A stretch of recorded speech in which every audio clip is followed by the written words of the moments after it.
Alright, so I've got another one here for you guys, and yes, it is another hydrangea video, but this one is going to be with a little twist to it.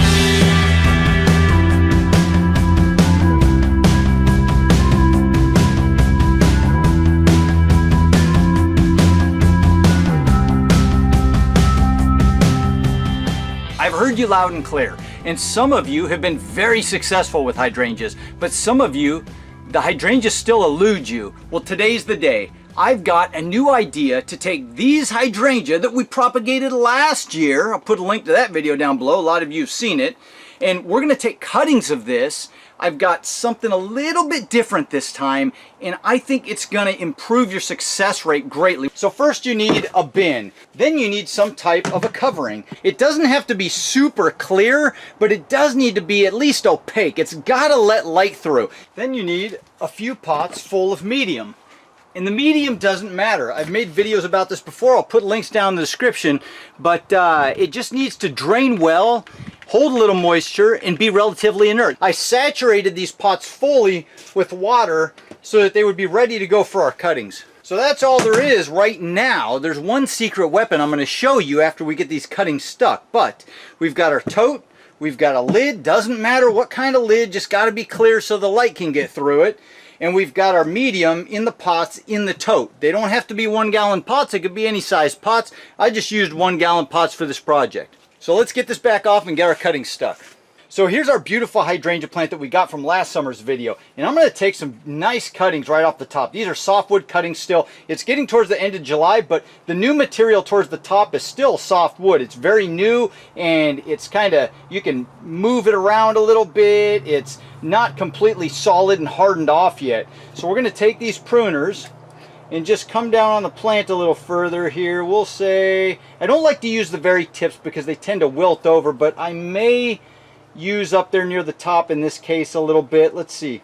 How about we come down just below this right here? I know that kind of hurts you guys. Hurts me too, but you got to do what you got to do. And we cut them right below a leaf node because that's where the highest concentration of undifferentiated cells are, and that's what you want so that they can form into roots. Alright, so we got our cuttings, and now we don't need to work super fast, but we do need to move a little bit. I'm going to snip these back a little further so they're not sticking out there like a sore thumb. And now on this particular plant we're going to get much more branching all around there, and it's going to turn into a healthier, beautiful, more full plant. So we're going to take this cutting and strip the leaves off. And we'll go, let's see, we'll go up to about here. We'll take this set of leaves off too. And then we're going to come up here, and I'm just going to do it now. I'm going to snip that top growth off because it's so soft and supple, it'll just wilt right over. And when you do that, it also prunes the apex of that particular branch, which forces the plant to want to send hormones back down to the base and focus on more root development. That's exactly what we're going to get here. Those cells turning into roots. So this is going to work out great. I'm going to come along now, since it's really hot right now. We're in the end of July, and I'm going to cut more than half the leaves off. And I'm doing this so that we get very little moisture loss from the cutting, and that's why we also need that frame to be near 100% humidity so that it doesn't lose much moisture from the cutting. It can also absorb a little bit of moisture, but it's going to stay turgid in that little frame and just in this little state of suspended animation until it can form roots. So we'll get the other cutting ready. I'm going to strip the leaves off here, strip these leaves off. We are going to snip that little tip off, and then we're going to cut the leaves in half, or actually more than half, like I said, only because it's really hot. Earlier in the spring you'd get away with doing half, but we don't need a ton of leaf space. We just need enough to continue producing food for the plant. Those will still be little solar panels that'll, do photosynthesis and produce energy to help these guys root. So there's our two cuttings. Now we got to get them stuck. Now, working quickly, and while the base of those cuttings are still fresh from the cuts, I'm going to get some rooting hormone. It doesn't matter what type of rooting hormone you have. I'm using Hormidin 3. I'll have a link in the description. It doesn't matter. This is even an old bottle of Hormidin 3.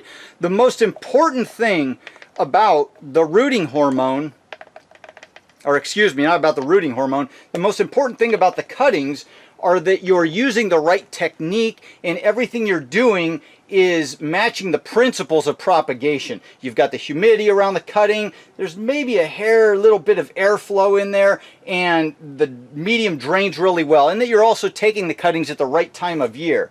So in this case I'm going to use a dibbler because, like I said before, the dibbler police are out in full force today. So we'll put a little hole there in the rooting medium. You could use any size pot, doesn't have to be 1 gallon, that's just what I had on hand, and I'm going to slide that down in there. And I've got it up to the 2nd node right there. So we'll just tamp that down. I don't need to get crazy about it. I just want to tamp it down a little bit. It's not super firm. And then that's it for that guy. Alright, we'll get our next pot going here, and I'm going to get that going. We'll put this in our rooting hormone. And then we'll just slide them down in there just like the other. I'm not tamping it in too firm, just kind of lightly. That's it. Put them back in our tote. So one thing I do here also is when I'm sticking cuttings like this, you don't want these to dry out, and you still got to be working on these guys over here. So you just come along with a spray bottle and just kind of spray them down a little bit, and it keeps them cool, moist, and humid around the cuttings so that they don't wilt. Alright, so once again, we've got our plastic tote, we've got our pots with our medium in them, we've got our cuttings taken and stuck, and we've got a clear lid that will allow light to come through. Nothing has changed so far on this project. Everything is identical to how I've always taught you how to do these cuttings. Now is when the magic starts.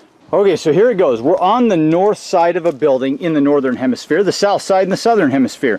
I've been preaching that for years. It provides an area where there's tons of overhead skylight, but no direct sun ever touches this tote, or it will cook your cuttings, and a lot of people are still struggling with that. You got to get it out of the sun. It cannot get sun touching this thing. Intermittent mist systems are a little different, and the sun can occasionally touch the cuttings. Not in this system. It'll turn into an oven. This tote will now stay here until these things are rooted and we're ready to pull these up and put them into the hoop house. Now it'll be 6 to 8 weeks or so, because we're later on in the summer. We're July, I think 29th today, and so you know it might take a little while for them to root, but by the time they've rooted, it'll be cooling down. I'll be able to get them out into the hoop house where there's 50% shade. But let's take this off and show you where the real magic comes in now, and that is this. Now, there's nothing particularly special about this except what we're going to do with it, and I'm going to show you that. Alright, so the first thing I'm going to do is pull all of my pots out of here, because I don't want them sitting on the bottom of this tote. The next thing we're going to do is just put this little lid. It doesn't really matter what this is, but this is what I found that fits in here. I'm just going to flip it upside down because there's about a ½ inch of space right here on the rim, and it's going to raise those pots up above the bottom. Now we'll put the pots back in there. Hopefully they'll all fit. We'll find out. There we go. It doesn't matter if it's not perfect. The whole goal of this is just to get those things, there we go, up above the water level. So now what we're going to do is take this hose and fill this up just under the pots. And there it is. That's all there is to it. The beauty of this little setup is that we are solving little pieces to the puzzle, solving the equation one step at a time. The first thing is it's got good draining medium. The second thing is it's got a clear lid that light can get through. The third thing, it's in an area where it will never get direct sun, but it will get plenty of overhead skylight. And the final piece is we will never have to worry about this tote drying out. You will never have to water these cuttings. You may have to put some water down in the bottom there, but you'll never have to water these cuttings. Just cross my fingers this works out the way I think it's gonna. And all of these little pieces of the puzzle are solved. So now all you have to do is set it and forget it. So I'm gonna put this little lid on now. we've got tons of water down in the bottom that is just constantly going to be evaporating and just creating tons of humidity in here with little gaps around the outside edge. No big deal. If the lid was still with this tote, I would use it, even though it kind of curls over the edge. It's still not sealed perfectly and little bits of air can get in there, but this is what I've got here right now, including some sap there on the surface. But this is going to work perfectly. Within a short amount of time, there's going to be tons of humidity. I think you can already see it starting to build up in there. It will never run out of humidity, and the pots will not be sitting in water. All the pieces of the puzzle are solved, guys, and you are ready to grow some hydrangeas. So I want to make something else clear before we head off into the future here in a sec, and that is, people ask me all the time, do you ever open the tote? Do you ever water your cuttings? And the answer to that really varies from year to year. It varies based on the climate, the weather, the area that you're located in, where you've got this tote situated, the type of cuttings you're doing. There's so many variables, but here's what I would say to try and narrow it down for you.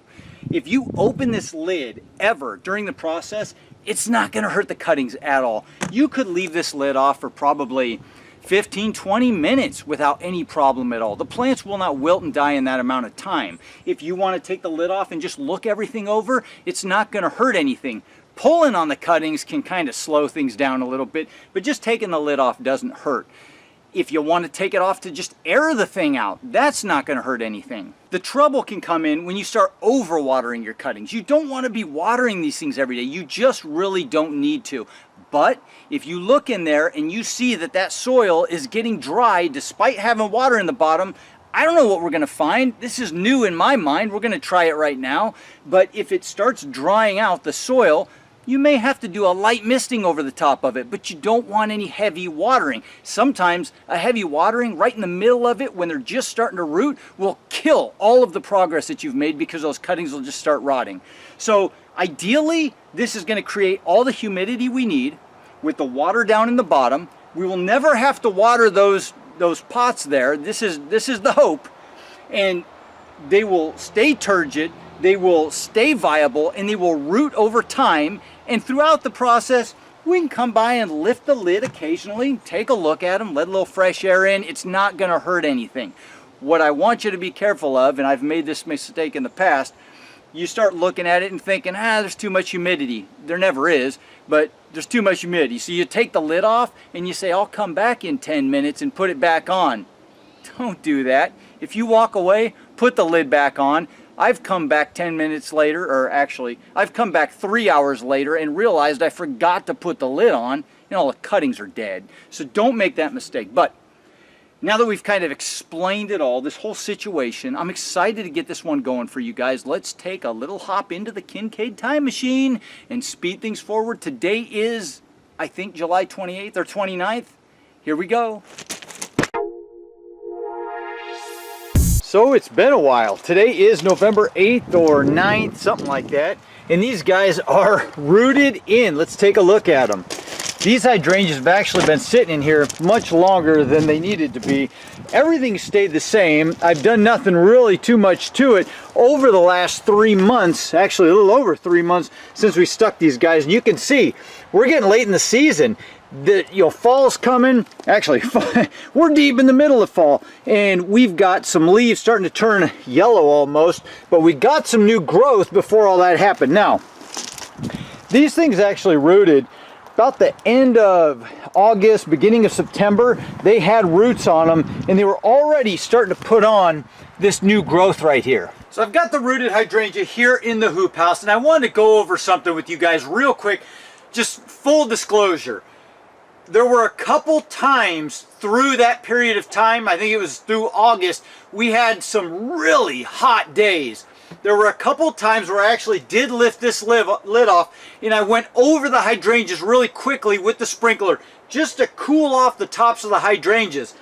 Aside from that, this little system worked out really well. So this may be something that you guys want to consider doing in the future. I really liked how this worked out. The only thing that you might want to consider with this plastic is that this was slightly warped and it didn't completely seal very well around the edges, and it might have let a little more moisture out than I wanted to, and that might be why the tops of these pots were starting to dry out because of that moisture loss so fast. Aside from that, if you could find a lid that fit a little bit better, I think you'd have just perfect success with this system. You've always got water down in there to create tons of humidity. You could lift the lid and let it air out if you wanted to. You got the good draining medium. Everything just works out great, and you can see they rooted and started growing new growth down in there. All right, now, what would one of these videos be without seeing the roots? Let's go ahead and flip this guy upside down, and let's see what we get here. There they are. I love this part, guys. I love this part. There it is, fully rooted in. Look at those beautiful roots. Let's get a close-up. Let's get a close-up. Look at that. Beautiful roots throughout there. Fully rooted. This guy's been in there since, what, 3 months? A little over 3 months now. Fully rooted in. Beautiful. So this little setup worked out absolutely great, and it was pretty foolproof if you ask me. I didn't have to really do anything to these little hydrangea cuttings at all in that setup. We got a 100% success rate, and you really can't do much better than that. So here's the thing.